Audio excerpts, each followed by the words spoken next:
Hello everybody, I'm Helen McGlinchey, the Director of Children and Young People Services at Northpoint and Clinical Lead, and I'll explain briefly who Northpoint are. But great to be here, and always lovely to attend a Maiden event and catch up with Maiden colleagues and have the chance to network and share good practice. I'm not sure that this will be an exciting bit, but I will do my very best to make it as kind of interesting and informative as possible. I'm not as close to the detail now in my role in the sort of day-to-day use of the patient management systems. Our sort of two data leads in our Children and Young People Services are. They were hoping to be here but can't, unfortunately, due to annual leave and other commitments. But I can certainly give you an overview of our experience of using iaptus within our Children and Young People Services, and that's been over the last 10 years.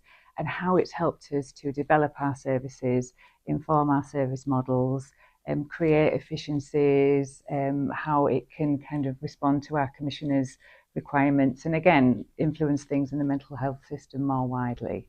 So in terms of Northpoint and who we are, we're a third sector commission provider, predominantly based in Yorkshire. Our three main services are based in Leeds and Calderdale, but our geographical span has again grown over the last few years, so we are working in other localities as well.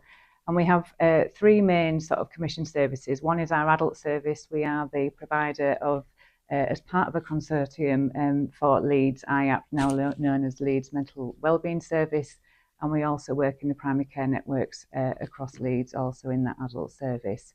And then we have our two Children and Young People Services, which is kind of relevant to the conversation today. And one of those is our Calderdale CAM service, known as Open Minds. We deliver a first point of contact for all mental health referrals for children and young people in Calderdale, and also receive referrals in terms of ND for autism and ADHD. So you can imagine receive a high volume of referrals within there. We have our therapeutic practitioners who offer our choice and partnership, so we would be in the sort of getting help stage of Thrive, and we also are the provider of the mental health support teams across that geography. And then our other Children and People service is our school-based service, and that again mainly covers a significant amount of schools in Leeds. We're working in approximately 300 schools, primary and secondary in Leeds, as a provider of therapeutic support. But again, we have spread with our geographies, so we're also working in Kirklees, York, Harrogate, and more recently in Bradford as well. And we support children from the age of 5 years to 19 years. And again, use the system very differently for both of our Children and Young People services because of those, different sort of commissioned elements that we're delivering. And I can sort of say a little bit more about that as we go along.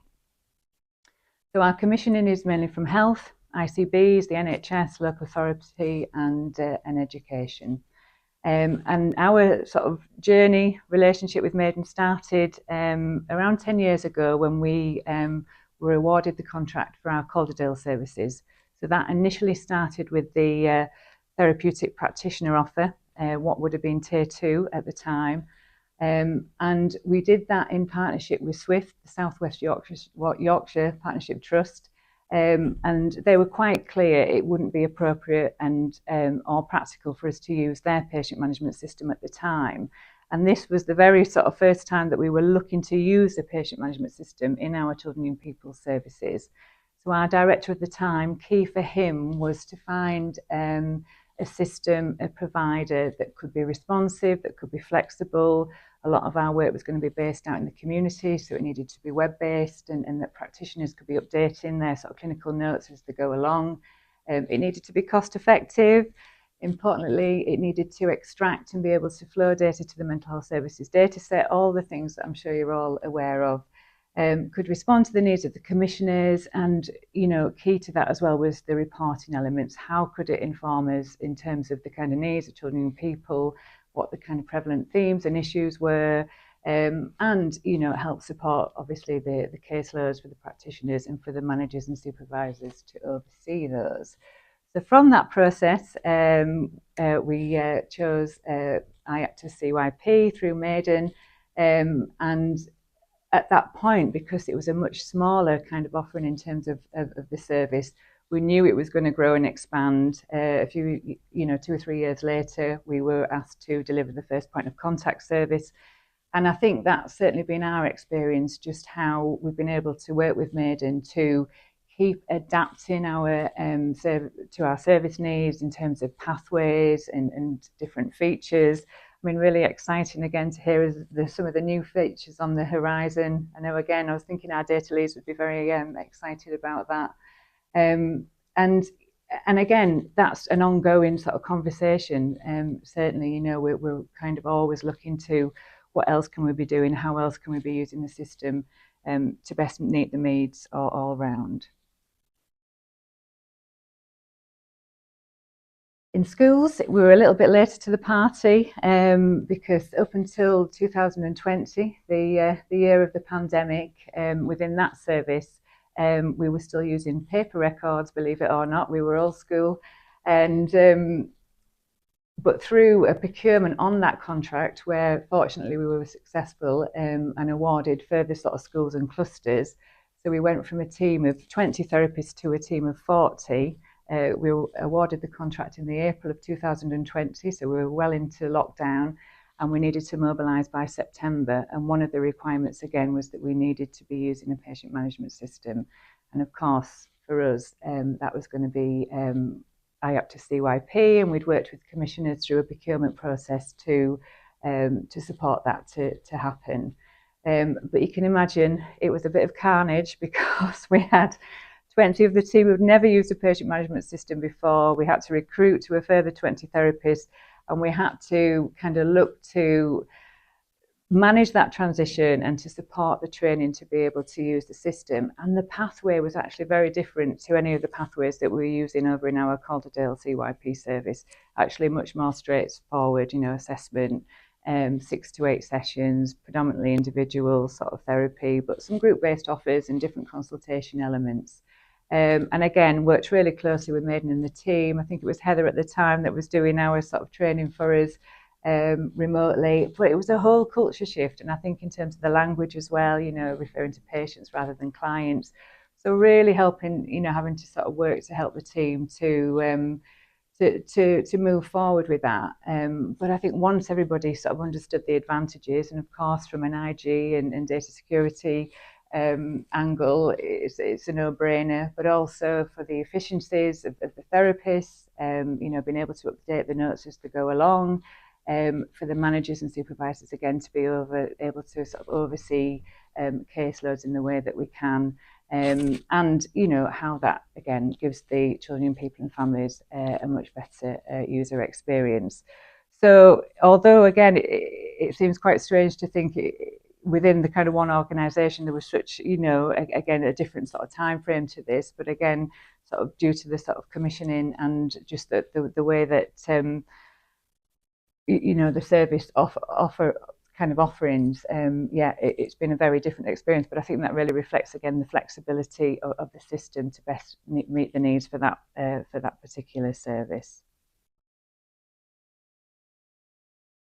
So again, some of the benefits I've already sort of touched on, but certainly in terms of supporting service delivery, we see efficiencies all around. From some of those kind of features that Claire already sort of talked about, with SMS sort of text messaging, the kind of web-based referral forms, the fact that professionals GPs can sort of complete a referral and just send that through to us kind of electronically.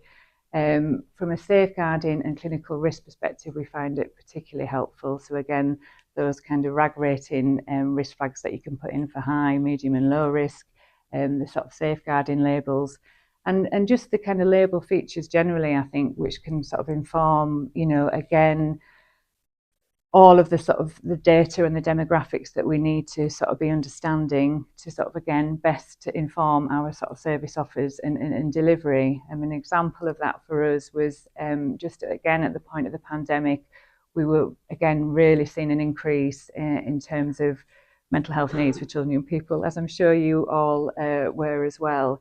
Anxiety has always been the most prevalent issue in service for us, and we were able to sort of understand that through Calderdale, through using this system and kind of the reports as we were running them kind of off. And we're really keen to include a digital offering into our sort of service model. So I don't know if anybody else uses the Silver Cloud CYP CBT guided self-help programs, but we were able to sort of work with Silver Cloud and pilot the first of the CYP programs, which was the anxiety program. And they worked really closely with Maiden to develop something that's called Prism that interfaces between the two systems. I have no idea how it works, but it does work. Because again, for us to be able to influence and help the commissioners to understand and be in support of that as an offer, they needed to make sure that again we could flow that data through to the mental health services data set. So again, I think it was just such a positive experience for us that Maiden and Silver Cloud were able to sort of work together and respond to that for us as a provider. And of course, it means we can give children and people more choice in terms of their treatment options. And we've been able to sort of see that drive down our sort of wait times as well, and really responds to sort of early intervention. So that's one example of how it's helped through using the system, influence our sort of service model and development. And from a clinical governance IG perspective, I know our IG lead very much, very positive about the system and how, it gives in those assurances around sort of data security as well. I've just put this on as an acknowledgement. So a couple of years ago now, the Network Data Lab, which is part of a group of analysts that work within the Health Foundation, and the Leeds ICB commissioned them to do a piece of work looking at the journey of a young person through the mental health system. And there was a sort of working group established that was a mix of providers, including ourselves, other sort of key professionals, but kind of service users, so young people. And the voice of the young person really influenced the focus of this piece of work. And her experience was, again, just having to sort of constantly repeat her story and sort of being passed between services and then feeling like she was having to sort of start again. And for sort of health commissioned work, when that data flow is going through to the mental health service data set, why can we not sort of join this up more for young people? So Northpoint was sort of selected to do a sort of case study on, and they worked really sort of closely with myself and the data lead, and there was a key focus on the patient management system, in terms of how that was helping us to capture and reflect quality data for children and young people. Where were the gaps? What were the challenges? And then we sort of took it right back to the referral form. Was that consistent? Was that including all the relevant kind of elements of information that we need for the mandatory sort of data flows that we need to put through to the mental health services data set? But what else can we sort of be looking at and understanding? And from that as well, it really highlighted to us we needed to have specific roles to help kind of oversee our sort of use of the system and our data and our reporting. Again, I don't know if that's familiar for others. So as I say, we do have sort of two data leads that work within both our children and young people services. They would do all the sort of in-house training and sort of guides, link with Maiden when there are those new developments around key features or features that we're already using, and have that sort of dialogue in terms of what's working well and what else do we need to tweak for our particular service. And then, we very quickly learned that we needed an admin lead as well, because, human error and, therapists, it's not their priority to be inputting referrals. They want to be sort of doing the work in the room and on the ground. So, and that's really kind of helped to improve our sort of data quality, and they link with our referrers as well to sort of ensure that we're getting consistent data when we are receiving referrals, and they're on the phone when there's gaps and things are missed.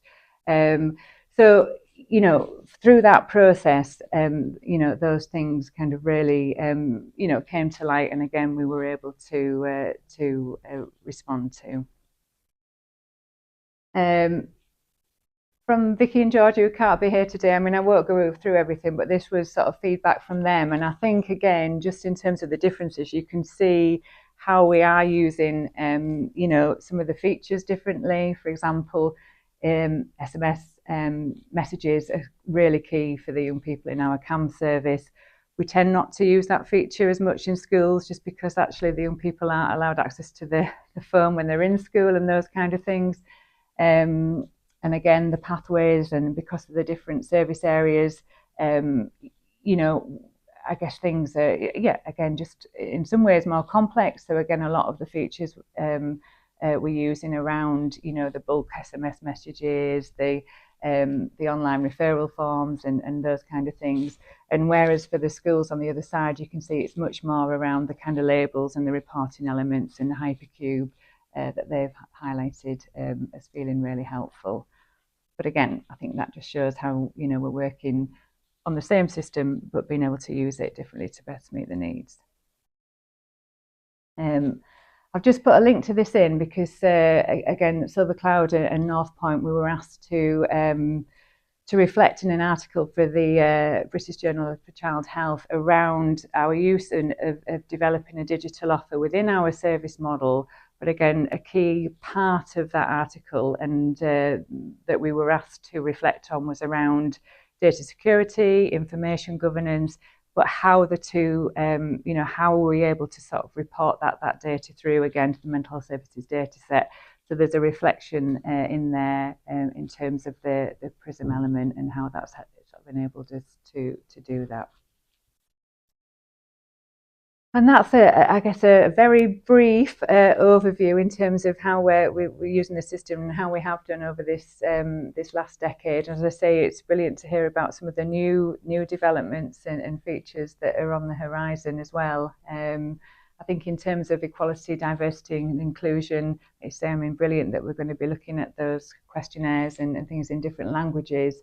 We've found as well things such as the being able to have the text messages, kind of send out kind of links to young people and families around venues that sort of provide pictures of the venues, and accessibility again have all sort of started to respond to those kind of elements, and great to hear that things are going to be advancing further to better meet the needs.